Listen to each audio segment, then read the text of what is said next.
Student previous lecture के अंदर हमने स्टोइकोमेट्रिक की जो थी वो हमने डेफिनेशन पढ़ ली थी और उसमें हमने ये देख लिया था कि स्टोइकोमेट्रिक बुनियादी तौर पर है क्या चीज़।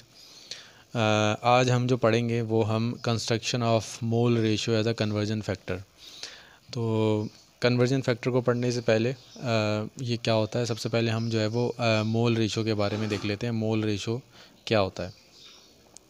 अब यहाँ पर देखें कि हमारे पास ये इक्वेशन जो है हमारे पास गिवन है और इस इक्वेशन में देखें कि हमारे पास जो है वो प्रोपेन ये ऑर्गेनिक कंपाउंड है, इसकी हम कंबसन कर रहे हैं और कंबसन के नतीजे में हमारे पास जो है वो आपके पास जो है वो कार्बन डाइऑक्साइड और वाटर वेपर्स जो है वो हमारे पास क्या हो रहे हैं, प्रिपेयर हो रहे हैं।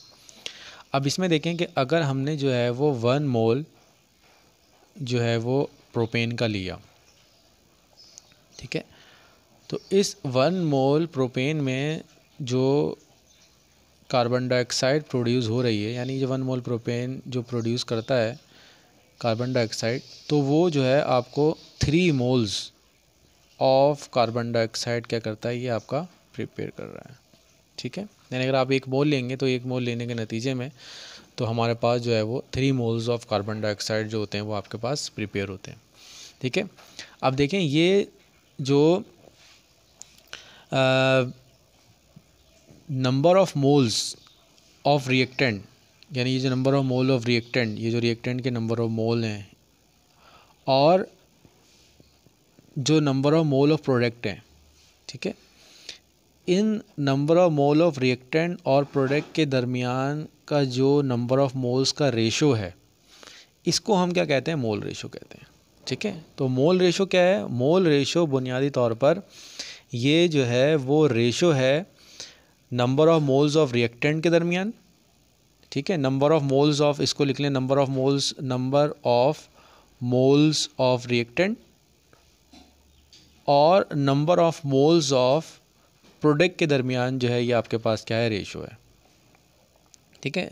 तो ये हमारे पास जो डेफिनेशन है मोल रेशो की क्या है, मोल रेशो बुनियादी तौर पर रिएक्टेंट और प्रोडक्ट के जो मोल्स हैं उनके दरमियान जो रेशो है उसको हम क्या कहते हैं, ये हमारे पास मोल रेशो है, ठीक है। और अब ये जो मोल रेशो है ये याद रखें कि हमारे पास जो है वो जितने भी आपके पास रिएक्टेंट्स मौजूद हैं या जितने भी प्रोडक्ट्स मौजूद हैं इन सब के दरमियान जो है वो हम इस मोल रेशो को लगा सकते हैं। जैसे मिसाल के तौर पर मैं आपसे पूछूं प्रोपेन और कार्बन डाइऑक्साइड के दरमियान जो मोल रेशो है, तो आप बताएंगे इनके दरमियान जो मोल रेशो है 1:3 का है। इसका मतलब ये 1 मोल प्रोपेन जो प्रोड्यूस करेगा वो 3 मोल कार्बन डाइऑक्साइड के प्रोड्यूस करेगा। अब मैं अगर आपसे प्रोपेन और वाटर का पूछ लूँ तो आप बताएंगे कि इसके दरमियान जो मोल रेशो है वो 1:4 है। अच्छा, मैं अगर आपसे ऑक्सीजन का और वाटर का पूछ लूँ तो आप फिर इसमें बताएंगे कि इसके अंदर जो मोल रेशो है वो किसका है, 5:4 का जो है वो आपके पास मोल रेशो है, ठीक है। और मोल रेशो को जो है वो बुनियादी तौर पर हम जो है वो कन्वर्जन फैक्टर के दरमियान के कन्वर्जन फैक्टर के लिए भी हम क्या करते हैं, इसको यूज़ करते हैं। यानी मोल रेशो जो होता है वो बराबर होता है कन्वर्जन फैक्टर के। अब कन्वर्जन फैक्टर का मतलब ये है कि आपको मिसाल के तौर पर एक इक्वेशन दी गई है, ये आपके पास इक्वेशन है और इस इक्वेशन में आपको जो है वो इसके कुछ अमाउंट मोल्स आपको दे दिए गए, ठीक है। और फिर आपसे पूछा गया है कि आप ये बताएं कि कार्बन डाइऑक्साइड जो है वो कितनी प्रिपेयर होगी, ठीक है। तो कार्बन डाइऑक्साइड को प्रिपेयर करने के लिए आपको कन्वर्जन फैक्टर लगाना पड़ेगा, मतलब आपको ये पता लगाना पड़ेगा कि 1 मोल इसका कितना प्रोड्यूस कर रहा है। तो ये जो चीज़ है हम अभी आगे इसको जब न्यूमेरिकल सॉल्व करेंगे तो कन्वर्जन फैक्टर आपको जो है वो आपको आगे जो है वो आसानी से समझ में आएगा, इसको जो हम एग्जाम्पल में देखेंगे।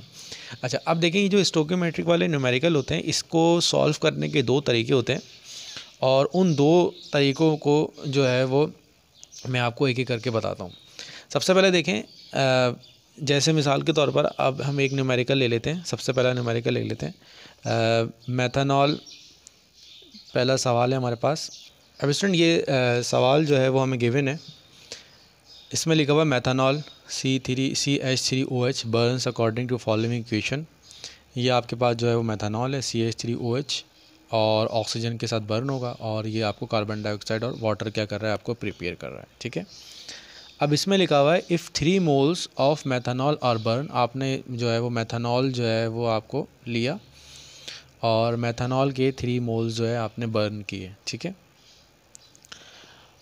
तो are burn in oxygen, calculate how many moles of oxygen are use, oxygen के कितने मोल्स जो होंगे वो आपको जो होंगे वो रिक्वायर होंगे, यानी ऑक्सीजन के कितने मोल आपको चाहिए। अब सबसे पहली चीज़ तो याद रखें कि हमेशा याद रखें कि हमें जो है एक क्वांटिटी वो होती है जो गिवन होती है। पहली चीज़ ये, एक क्वांटिटी वो होती है जो आपको सवाल के अंदर दे दी जाती है, चाहे वो रिएक्टेंट की हो चाहे प्रोडक्ट की हो। और दूसरी क्वांटिटी वो होती है जो आपको डिज़ायर क्वांटिटी होती है, जिसके बारे में आपने क्या करना होता है, मालूम करना होता है, ठीक है। ये चीज़ समझ में आ गई कि एक क्वांटिटी ऐसी है जो आपको दी गई है, जैसे यहाँ पर मेथनॉल है, मेथनॉल की क्वांटिटी आपको दी गई है, और दूसरी क्वांटिटी वो है जो आपको डिज़ायर क्वांटिटी है, ठीक है। तो अब हमने ये जो डिज़ायर क्वांटिटी मालूम करनी है, इस डिज़ायर क्वांटिटी का हम जो है वो फॉर्मूला देख लेते हैं क्या होता है। सबसे पहले देखें, जो भी डिज़ायर क्वांटिटी आपने मालूम करनी है, तो डिज़ायर्ड क्वांटिटी का जो फार्मूला है वो अभी हमारे पास, क्योंकि डिज़ायर क्वांटिटी जो है वो हमारे पास ऑक्सीजन है, तो हम लिखेंगे डिज़ायर क्वांटिटी ऑफ ऑक्सीजन का जो फार्मूला बनेगा वो बनेगा आपके पास is equal to given quantity. आपके पास क्वांटिटी कौन सी गिवन है, अब जो भी क्वांटिटी आपको गिवन है वो, ठीक है, और मल्टीप्लाई बाय कन्वर्जन फैक्टर और मोल रेशो, यानी आप इसको मोल रेशो भी कह सकते हैं और आपको जो है वो कन्वर्जन फैक्टर भी आप इसको कह सकते हैं। अब देखिए स्टूडेंट, ये हमारे पास जो है जो भी क्वांटिटी आपने मालूम करनी है उसका जो है वो फार्मूला है, ठीक है। अब देखें, इसको समझ लेते हैं, हमारे पास मोल रेशो और जो कन्वर्जन फैक्टर है इसको देख लेते हैं। अब देखें, जो मोल रेशो है ये बुनियादी तौर पर जो होता है वो बुनियादी तौर पर आपका कन्वर्जन फैक्टर ही होता है, और इसको लिखने में स्टूडेंट जो होते हैं वो गलती करते हैं छोटी सी, वो सिर्फ हमने गलती समझनी है और उसके बाद आप इस काबिल हो जाएंगे कि आप जो है आसानी से इस सवाल को सॉल्व कर सकें। अब यहाँ पर देखें मोल रेशो, अब देखें यहाँ पर मैंने आपको बताया था कि इसमें हमें जो है वो मोल रेशो इसके अंदर लिखना है। तो अब मोल रेशो किस किस के दरमियान लिखेंगे हम, ठीक है, मोल रेशो जो हम लिखेंगे वो किस किस के दरमियान लिखेंगे। तो हमेशा याद रखें, मोल रेशो जो हमने लिखना होता है सिर्फ उसके दरमियान हमने लिखना होता है जो चीज़ क्वांटिटी हमें गिवन होती है उसके दरमियान, और जो चीज़ मालूम करनी होती है उसके दरमियान। इन दो चीज़ों के दरमियान हमने क्या करना होता है, मोल रेशो लिखना होता है। तो यहाँ पर देख लें कि एक मोल रेशो जो कन्वर्जन फैक्टर बनेगा वो बनेगा 2 moles of methanol CH3OH upon 3 moles of oxygen, 3 moles of oxygen. एक तो ये बन सकता है आपका मोल रेशो, क्योंकि ये रेशो है। अच्छा, अब दूसरी जो आपका मोल रेशो लिख सकते हैं, जो दूसरा कन्वर्जन फैक्टर आप लिख सकते हैं, वो कैसे लिख सकते हैं मोल रेशो और कन्वर्जन फैक्टर, इस तरह लिख सकते हैं आप कि 3 मोल्स ऑफ ऑक्सीजन, ठीक है, जो रेशो है, और 2 मोल्स ऑफ CH3OH। तो ये चीज़ सिर्फ अगर आपको समझ में आ जाएगी कि हमने जो है वो रेशो में किसको ऊपर लिखना है, ऊपर किसको लिखना है और नीचे किसको लिखना है, ठीक है। तो यहाँ तक तो आपको ये चीज़ समझ में आ जाएगी कि आपके पास मोल रेशो और कन्वर्जन फैक्टर लिखने का जो तरीका है वो क्या है, कि आप जो है वो जो भी मोल्स हैं, जो मोल्स आपको दिए हुए हैं उसके दरमियान, और जो चीज़ मालूम करनी है उसके दरमियान, ये आपने क्या करना होता है, रेशो लिखना होता है। अब सवाल ये है कि ऊपर किसको लिखेंगे और नीचे किसको लिखेंगे। तो इसको सिंपल सी चीज़ ये याद रखें कि जब भी आप मोल रेशो लिखेंगे तो हमेशा याद रखें कि इस रेशो लिखने में हमेशा उस क्वांटिटी को ऊपर लिखेंगे जो क्वांटिटी आपको क्या करनी होगी, मालूम करनी होगी। ये चीज़ याद रखें, ठीक है। अब अगर हमें मेथनॉल को अगर मालूम करना होता तो हम मेथनॉल को ऊपर रखेंगे, और अगर ऑक्सीजन को मालूम करना है तो ऑक्सीजन को ऊपर रखें। इसकी सिंपल सी शॉर्ट ट्रिक यही है कि जब भी आप मोल रेशो लिखेंगे तो मोल रेशो या कन्वर्जन फैक्टर लिखेंगे, इसमें हमेशा वो क्वांटिटी ऊपर आएगी जिसको आपने क्या करना होगा, मालूम करना होगा, ठीक है। तो यहाँ तक यहाँ पे आपके बात आएगी। अब हम जो है वो ये फार्मूला भी मैंने आपको बता दिया है। फार्मूला क्या है, जो भी क्वांटिटी मालूम करनी है वो multiply by given quantity multiply by mole ratio, ठीक है। और मोल रेशो और कन्वर्जन फैक्टर मालूम करने का तरीका, जो भी आपके पास गिवन क्वांटिटी है उसके दरमियान और जो मालूम करनी है उसके दरमियान ये आपके पास क्या है, रेशो है। अब इस सवाल को हम सॉल्व कर लेते हैं। अब सबसे पहले देख लेते हैं हमारे पास जो है वो सॉल्यूशन में देख लेते हैं हमारे पास क्या है, जो मोल्स ऑफ मेथनॉल हैं वो देख लेते हैं। हमारे पास कितने मोल्स ऑफ मेथनॉल हमें जो है वो दिए गए हैं, कितने 3 मोल्स आपको जो है वो गिवन है, ठीक है। अच्छा, इसके बाद यहाँ पर देखें calculate how many moles of oxygen are use, यानी जो हमारे पास मोल्स ऑफ ऑक्सीजन है वो हमें मालूम करने के लिए बोले गए हैं। मोल्स ऑफ ऑक्सीजन O2 हमने क्या करना है, मालूम करना है, यानी ये हमारे पास क्या है, डिज़ायर्ड क्वांटिटी है, ये हमारे पास डिज़ायर क्वांटिटी है, ठीक है। अब यहाँ पर देखें, अब हम जो मोल रेशो लिखेंगे या कन्वर्जन फैक्टर लिखेंगे, यानी जो कन्वर्जन फैक्टर है या हमारे पास मोल फैक्टर है। अब मैंने आपको बताया था जब आप कन्वर्जन फैक्टर लिखें या मोल फैक्टर लिखें, सवाल ये आता है ऊपर किसको लिखें। तो हमेशा याद रखें जो भी क्वांटिटी आपको मालूम करनी होती है वो मोल हमेशा क्या होता है, ऊपर आता है। अब यहाँ पर देखें ऑक्सीजन के जो मोल्स हैं, अब इनका जो मोल रेशो होगा, ऑक्सीजन के मोल कितने हैं, 3 हैं, तो ऊपर लिखेंगे हम 3 मोल्स ऑफ ऑक्सीजन, ठीक है। और नीचे क्या आएगा, मेथनॉल आएगा। और मेथनॉल के जो मोल्स दिए गए वो आपको नीचे आएंगे 2 मोल्स ऑफ CH3OH, ठीक है। और कन्वर्जन फैक्टर के अंदर ये जो मोल रेशो है ये वही आएंगे जो आपके पास इक्वेशन में गिवन है, यहाँ आपने नहीं देखना है। जब भी आप कन्वर्जन फैक्टर लिखेंगे तो कन्वर्जन फैक्टर में आपने जो मोल्स लिखने हैं वो यहाँ इस इक्वेशन से जो है आपने लिखने। तो ये हमने क्या लिख लिया, यहाँ पर हम कन्वर्जन फैक्टर लिख चुके हैं। अब इसके बाद जो है वो हम इसका फार्मूला लिख लेते हैं। अब हमें वो जो डिज़ायर क्वांटिटी या फार्मूला क्या था, डिज़ायर क्वांटिटी। अब जो डिज़ायर क्वांटिटी है वो हमारे पास क्या है, वो ऑक्सीजन है, ठीक है। डिज़ायर क्वांटिटी हमारे पास क्या है, ऑक्सीजन है। फार्मूला क्या है, is equal to given quantity, जो भी आपको गिवन क्वांटिटी है वो उससे मल्टीप्लाई बाय जो भी आपका कन्वर्जन फैक्टर है उससे आपने क्या कर देना है, आपने इसको मल्टीप्लाई करवा देना है। अब हमारे पास जो डिज़ायर क्वांटिटी है वो आपके पास क्या है, ऑक्सीजन की है। तो यहाँ पर देख लेते हैं अब गिवन क्वांटिटी। अब गिवन क्वांटिटी किसकी है, तो जो गिवन क्वांटिटी है वो हमारे पास जो है वो 3 मोल्स ऑफ मेथनॉल हमें दिए गए। तो यहाँ हम लिख लेंगे 3 मोल्स ऑफ मेथनॉल, ये 3 मोल्स ऑफ मेथनॉल आ जाएंगे, ठीक है। अब कन्वर्जन फैक्टर मैंने आपको बताया था, ये जो मोल रेशो है या कन्वर्जन फैक्टर है ये हमेशा किसके दरमियान आता है, जो चीज़ दी जाती है उसके और जो चीज़ मालूम करनी होती है इसकी। और हमेशा ऊपर वो आता है जो आपको जो होगा वो आपको गिवन होगा, जो आपको मालूम करना होगा वो हमेशा क्या होगा, ऊपर है। अब क्योंकि ऑक्सीजन को हमने मालूम करना है तो मोल्स ऑफ ऑक्सीजन जो होंगे वो आपके ऊपर आ जाएंगे, और जो चीज़ दी गई है उसके मोल जो होंगे वो आपके पास जो होंगे वो नीचे आएंगे, 2 मोल्स ऑफ CH3OH। अब यहाँ पर देख लें, ये 2 मोल्स ऑफ मेथनॉल और ये CH जो दोनों सेम है ये आपके कैंसिल हो जाएंगे। और जब आप इसको सॉल्व करेंगे तो ये आपके पास जो है वो इसके 3.5 मोल दिए गए थे, ये मैंने लिख दिया था इसमें, ठीक है।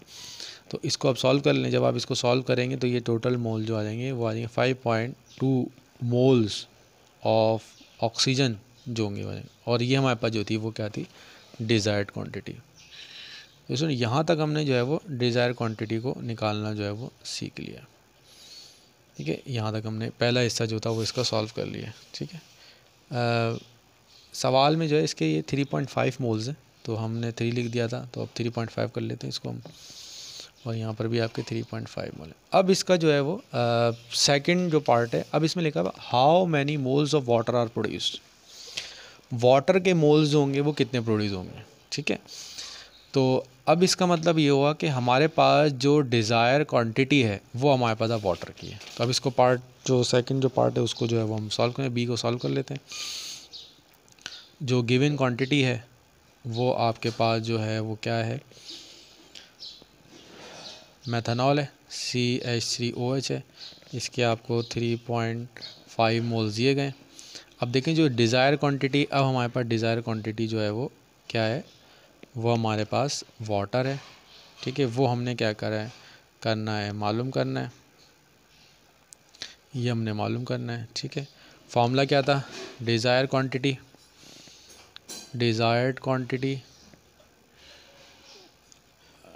ठीक है, डिज़ायर्ड क्वांटिटी यू क्या है वो हमें वाटर है, और मालूम क्या करना है, और जो गिवन क्वांटिटी है, गिवन क्वांटिटी हमारे पास जो है वो मेथनॉल की है, गिवन क्वांटिटी हमारे पास मेथनॉल की है, मल्टीप्लाई बाय मोल रेशो या कन्वर्जन फैक्टर आप इसको लिख सकते हैं, ठीक है। अब यहाँ पर देखें गिवन क्वांटिटी हमारे पास जो है वो 3.5 है, 5 मोल्स ऑफ